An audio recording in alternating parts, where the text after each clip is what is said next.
Hai hai hai, ketemu lagi di Healthy Teen Podcast dengan saya Elsa Galatia yang akan menemani keseruan kita hari ini sambil membahas tentang obesitas.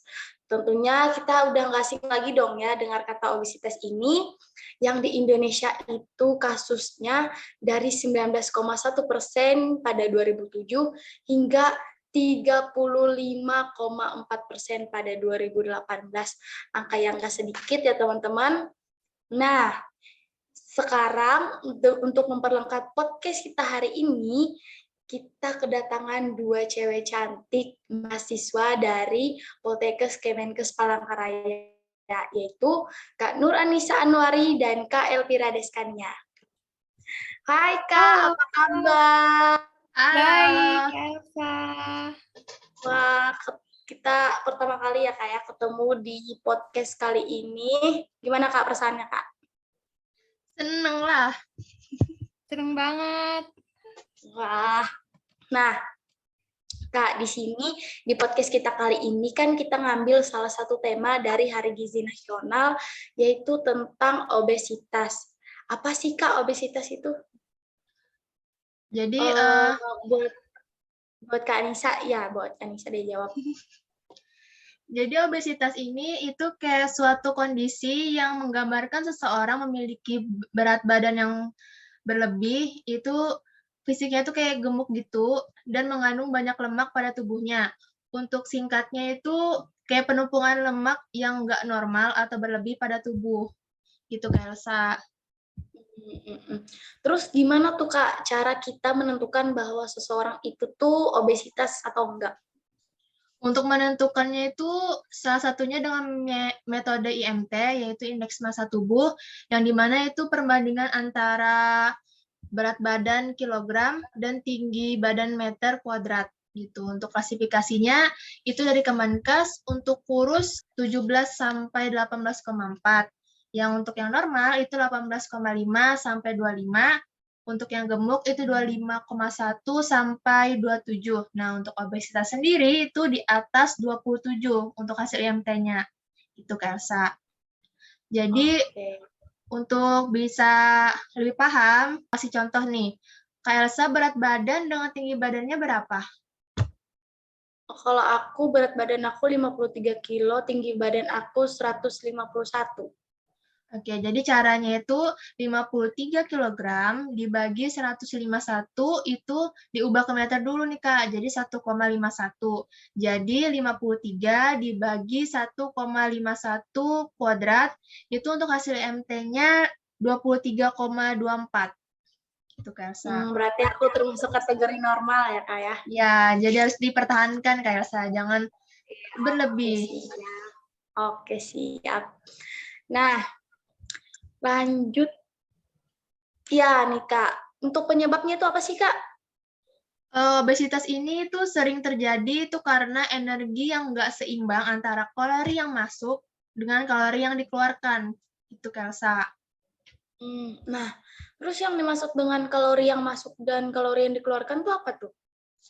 Kalori masuk itu kalori dari semua yang kita makan dan minum, yang kita konsumsi itu, Kak. Itu termasuk kalori masuk. Untuk kalori yang keluar, itu kalori yang kita butuhkan untuk hidup, seperti segala sesuatu aktivitas yang ringan maupun yang berat, seperti olahraga. Kalau yang aktivitas ringannya itu kita berjalan, berpikir, melakukan aktivitas-aktivitas gitu. Oke.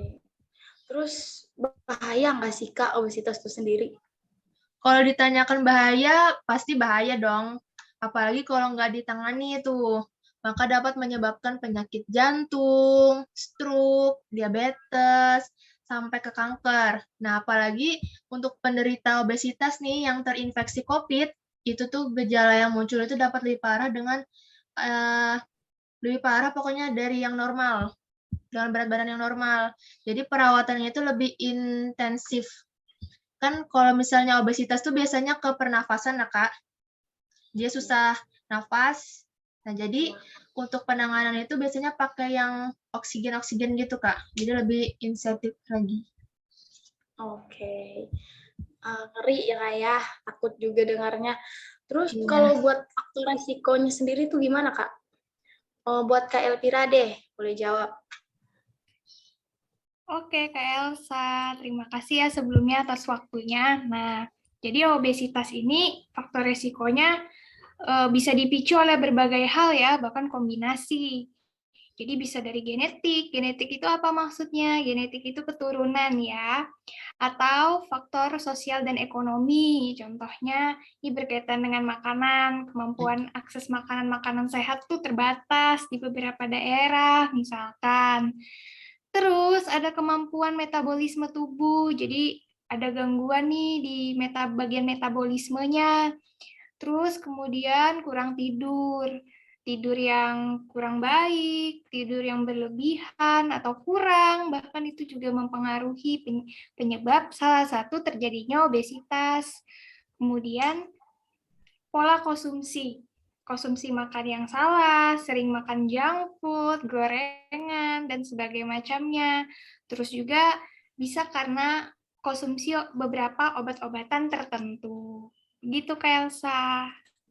Junk food sih memang salah satu tren ya kayak di tengah-tengah kita sekarang. Apalagi kan para pemuda remaja nih kan suka yang instan-instan ya kan Kak. Pokoknya udah nggak peduli lah kandungannya apa, yang penting enak, cepat. Iya, Mantap. yang penting mah kenyang. Iya. Nah, kita kan udah dengar nih tadi ya, mulai dari pengertiannya, penyebabnya, sampai faktor resikonya. Sekarang ada nggak sih Kak cara buat ngatasin obesitas itu sendiri? Kalau ada, boleh dong Kak share ke teman-teman di rumah biar nambah pengetahuan juga buat kita nih. Nah, caranya itu adalah memiliki pola makan yang sehat. Kemudian harus diet rendah kalori ya kalau udah terjadi, dan olahraganya harus teratur. Itu cara mengobati ketika sudah terjadi obesitas. Lalu kita harus melakukan diet nih, diet berisi makanan yang seimbang. Kita kontrol kalorinya berapa dan juga melakukan berbagai macam aktivitas fisik. Contohnya melakukan aktivitas fisik itu apa-apa aja. Contohnya kayak nyapu, ngepel, naik turun tangga misalkan. Itu sudah aktivitas secara fisik. Kemudian tujuannya untuk apa? Untuk meningkatkan pembakaran energi atau cadangan lemak itu. Kemudian jangan lupa yang paling penting olahraga. Oke, nah itu tadi kan cara mengatasinya. Sekarang kita juga butuh tips cara untuk mencegahnya, Kak. Kayak kata pepatah kan lebih baik mencegah daripada mengobati. Nah, kemudian untuk supaya nggak terjadi tadi ya, gimana caranya? Caranya itu konsumsi makannya harus benar. Yang paling penting sayur dan buah, nggak boleh sampai lupa. Terus kemudian waktu tidur itu penting banget sih, karena itu berpengaruh dengan pengaturan stres kita. Kalau kurang tidur biasanya kan stres, nanti stres takutnya bawaannya ngemil atau bahkan susah makan, kayak gitu kan, itu berpengaruh sekali sih. Kemudian olahraga, itu yang paling penting juga. Jadi makan, pengelolaan stres, dan aktivitas fisik. Gitu Kak Elsa. Oh gitu ya Kak. Jujur Kak, selama pandemi ini pola makanku tuh nggak karuan. Pola tidur juga hancur, yang kadang tidur jam 9 biasanya, sekarang bisa jam 1. Mungkin karena pengaruh ya tugas kuliah, mungkin Kak ya. Iya. Kakak juga pasti ngerasain sebagai mahasiswa, Iya. tugas-tugas menghantui kita tiap malam. Tapi nggak apa-apa, namanya juga akan berjuang. Tambahan lagi ya, Iya ya. paling penting itu kalau misalnya habis makan itu jangan tidur. Biasanya kan karena kekenyangan tuh langsung tidur enaknya kan. Itu tuh salah satu kenikmatan yang tidak ada duanya Kak. Setelah kenyang langsung tidur tuh memang paling nikmat. Tidak bisa Tapi emang nggak dipungkiri. bagus ya buat pencernaan kita nantinya. Dengar ya teman-temannya, ini sebuah pernyataan, bukan mitos, bukan apa, ini nyata. Tidak boleh habis makan langsung tidur, oke? Iya. Oke, kita cukup panjang ya kayak pembahasan kita hari ini, topiknya juga sangat menarik, seru untuk dibahas, dan terima kasih untuk Kanur Anisanwari dan Kelvira Deskenia yang sudah mau meluangkan waktunya untuk bergabung dalam Healthy Teen Podcast hari ini. Nah, sebelum kita akhiri, kita dokumentasi dulu, Kak. Oke. Oke. Oke, siap. 1, 2, 3. Oke, terima kasih. Nah, sebelum podcast kita selesai, sebelum saya akhiri, saya punya sebuah pantun untuk kakak berdua yang cantik ini. Makan nasi, lauknya ikan. Cakep. Dikasih kerupuk, rasanya gurih. Tidak lupa aku ucapkan beribu-ribu terima kasih.